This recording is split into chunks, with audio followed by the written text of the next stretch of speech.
just before lunch on launch day in February, feeling good because the tank was tanked up. We knew the cutoff sensors were working, so we could have our weather brief to see that the weather was looking reasonable and go in and put on our pressure suits to get ready for launch. We go in, and this is in crew quarters in quarantine at the Kennedy Space Center. We put the suit on, we button it up, we pressurize it and make sure it's airtight, so if we need it on ascent, it'll work. It's also one of our last chances to kind of relax before we head out for the launch count. We were also lucky enough to take General Leihartz up with us to begin his stay on the International Space Station, which he just returned from a few days ago. And once we're all set, we walk out of crew quarters here and had a chance to wave to so many of the folks that had gotten Atlantis ready to fly. We head straight out to the pad and right up to the 195-foot level on the pad to start strapping into Atlantis. We kind of go in order, in seat order. This is me strapping in on the left side. This is about 3 hours before launch. Here's Dex strapping in on the right side. We go in first, and then on the flight deck, you can see Leland back there is all strapped in, and they're getting ready to put Rex in his seat. You can see the pad folks, the suit techs, and astronaut support personnel work really hard to get us in our seats. This is down on the mid-deck now. You can see Leo getting in, and then there's Hans going over on the MS-3 spot over closest to the hatch. Once he's in, Stan goes in, and Stan's going in at the same time as Leland and Rex on the flight deck. Just a few minutes before launch here, we're ready to go. We're excited. We heard that the weather's good, and I'll just let you listen to the launch here for a few safety systems armed. Sound suppression system water activated. TLS is go. Command engine start. Engine start. There it is. Oh yeah. All right. 3 to 100. Here we go.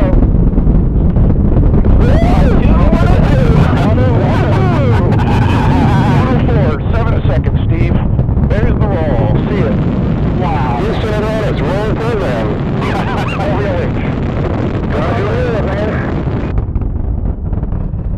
You can see the orbiter gets off the pad quickly, and it's exciting inside as it looks from the outside.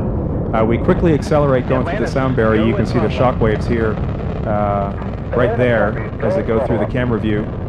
After just 2 minutes, we've used up the solid rocket boosters. We jettison them. Then here's a great view of Atlantis from that camera off that solid rocket booster pushing away. A minute or so later, we're up to about 10,000 miles an hour. We roll heads up, and you have a view of the Atlantic there in the background as we go up the east coast of the United States. 8.5 minutes, and we've gotten to the speed we need. We shut down the engines and jettison the external tank. You'll see it come off here in just a second, and the reaction control jets on the orbiter push us away and get us safely clear. We do a small burn and push out in front so we can get some pictures of it. The glow you see is actually just the plasma around the orbiter since we're going 17,000 miles an hour, and we're still in just a little bit of the atmosphere here as we climb away.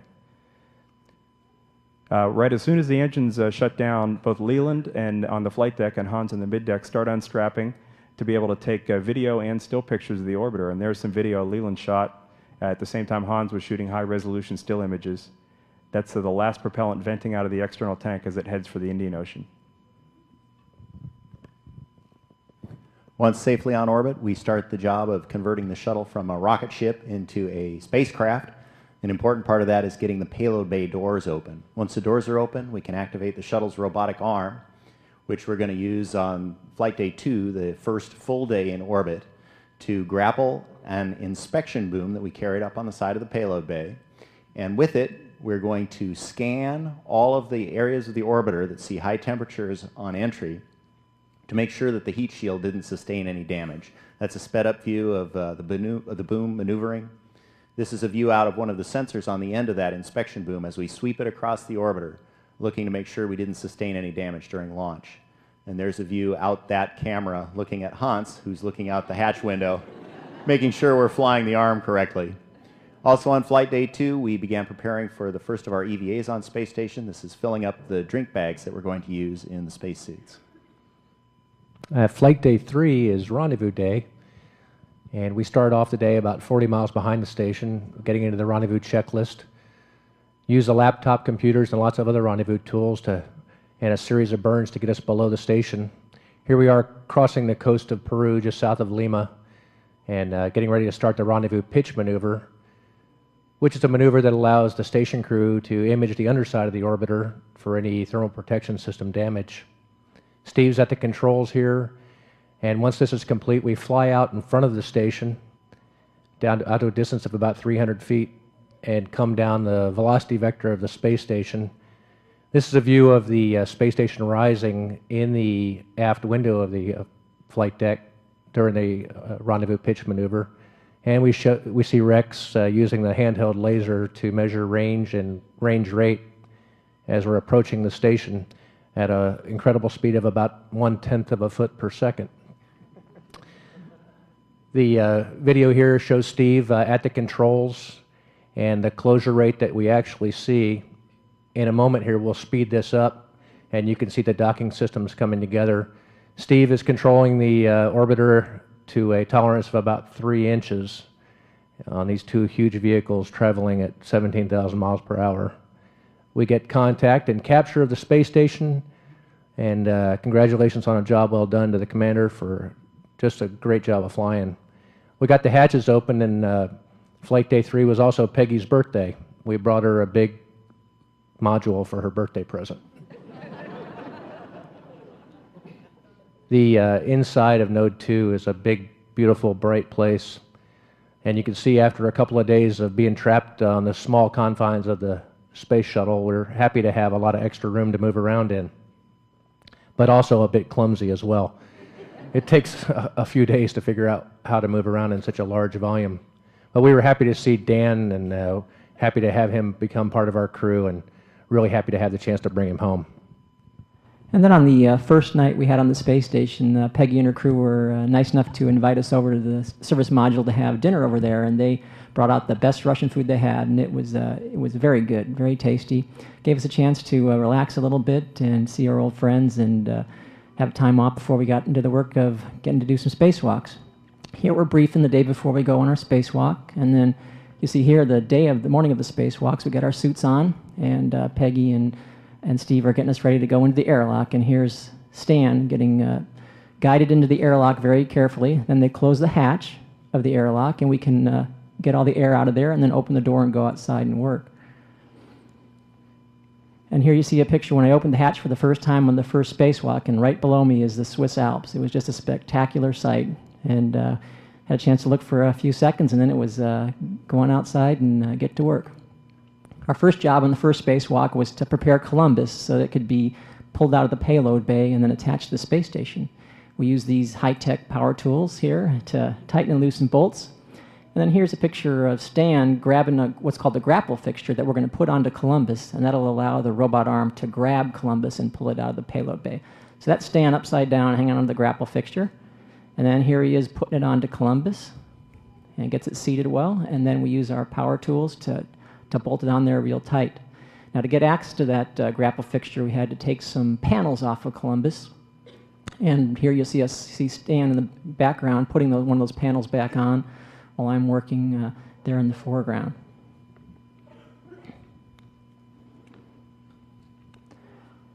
And here you see a view from our helmet cameras. We have cameras on the top of our helmets, and here we're going over Cape Cod, you can see down there in the distance. And we also have helmet lights. You can see Hans here as he's working outside at night. The helmet lights light up his workspace so we can continue working all the time we're going around the Earth. You also have sun visors and when it's sunny at daytime, and then you can put them up when your friends say, "Hey, look at me." And so get to wave to them at the in the shuttle and take a picture. The second spacewalk, we were changing out a nitrogen tank that was empty on the space station. Here we're unwrapping the brand new one in the payload bay, and then I'm getting a nice ride with the new nitrogen tank, and they're going to drive me up to the space station so I can install it. And it's a great ride on the robot arm. They drive you really smoothly and take you right to where you need to go. And then here, Hans and I are installing it into the space station, nice and snug and tight. Now, while we're outside there, we don't have our checklist for each step that we're going to do, so Dex here is inside reading the checklist and telling us each step we need to do so we stay on the timeline and work it real well. These reflections here are one of the reasons why we call Columbus our shiny module. And we have to do a lot of equipment out there, thermal protective covers, handrails. It took us EVA 2 and EVA 3 to do that. It's the favorite pastime of an EVAer once he has a couple seconds just to enjoy the view to Earth. And on EVA 3, we had external payloads to be attached to Columbus, and inside the robotic operators with a robotic arm outside helped us to do that. Here you see Stan carrying solar observatory to the starboard side of Columbus. And at the end, or in the middle of that EVA, he installed UTEF, European Technology Exposure Facility. Not only that he put it there and put UTEF, the second one, on, he also retrieved, together with Rex, of course, a gyroscope which has failed earlier on board, and we are bringing it back down to ground to fix it and reuse it. The end of the EVA, of course, is entering the airlock again and join our crew inside. Stan had attached the grapple fixture earlier, which allowed me to come down and grapple Columbus. This was our major mission objective, and we're going to, working with Dan Tani and Leo Earhart's in the robotic workstation, we're able to move the Columbus module out of the payload bay. Now this is sped up. It was really going very, very slowly, but we could look at monitors and look at the cameras and use that to maneuver this big module, this research laboratory, out of the bay and attach it to the space station.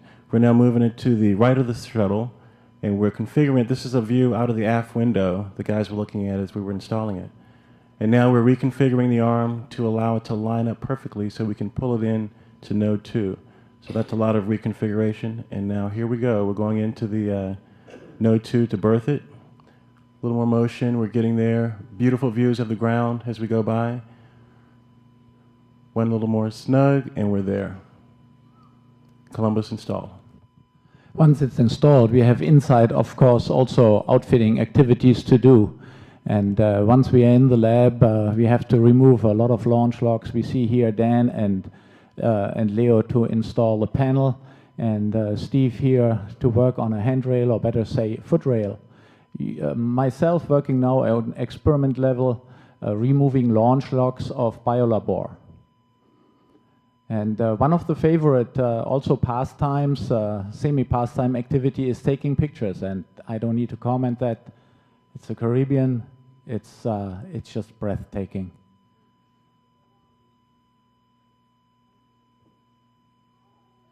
And it's important for us to get a good night's sleep. And here is Dan Tani doing just that. It's Rex. He uses some eye covers. We all are very relaxed and get a good night's sleep. Mine is shortly interrupted, as you see. And we have here Dex completely relaxed. And the last one, most important and most relaxed crew member, is our commander.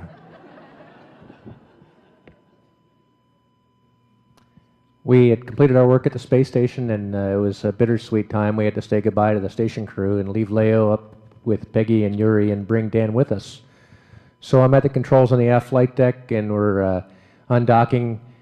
The guys on the ground did a great job in preserving enough propellant consumables for us to be able to do a 360-degree fly around of the station for some photo documentation purposes. And it was a beautiful day, and we got some great views of Columbus with both external payloads and all the equipment attached. Space station is just an absolutely incredible sight, and it's very, very large.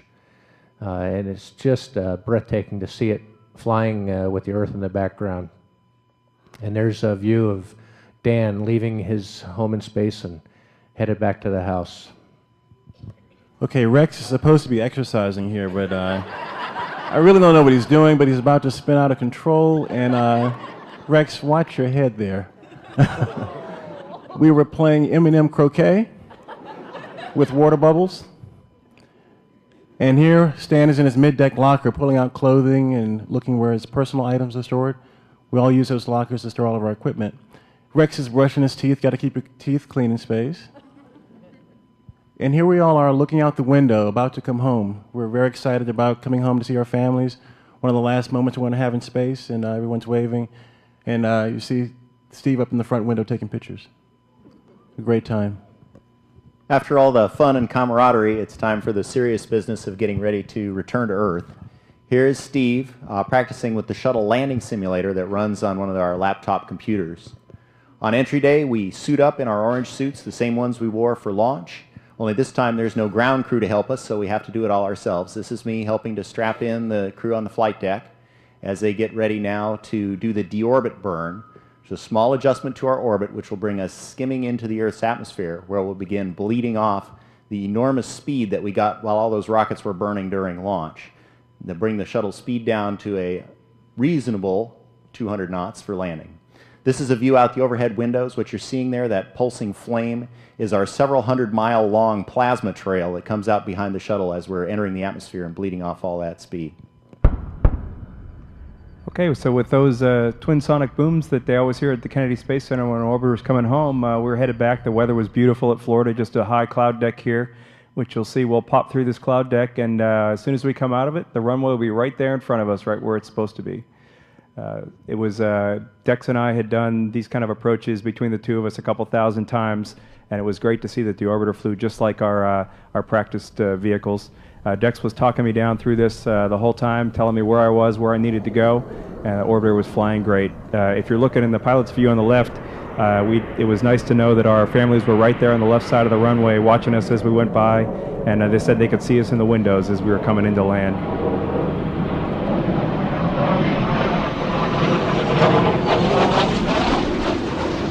Coming into touchdown on runway 15 at the Kennedy Space Center. This was a great relief right about now. We knew we had it down safely, just a few more procedures to do, get the drag chute out, get it slowed down and stopped on center line, hopefully, eventually. And then we just have a few procedures to do at the end, and then we can climb out of the vehicle, relax, get our pressure suits off, try to get used to the ground a little bit, get our flight suits on, and then come on out and say hi to some folks who were there waiting for us to welcome us home. A lot of people that had helped to get Atlantis ready and that were happy to have it back so they could get it ready for the Hubble mission this fall. Something that was great for us was that we've been kind of trapped inside for 13 days, and it's really neat to get outside and look at the parts of Atlantis we hadn't seen when we were up there. Looked at the whole thermal protection system, the tiles, the RCC, and it looked just as good as when we launched. Dex and I get to look at where I landed. I did not land there, but that's where we ended up, which was nice. One last chance to get some pictures together, but what we really wanted to do was get on the van and head back to crew quarters, because that's where our family was waiting for us. We hadn't seen him for 2 weeks, and we couldn't wait to give him a big hug and be glad to be home.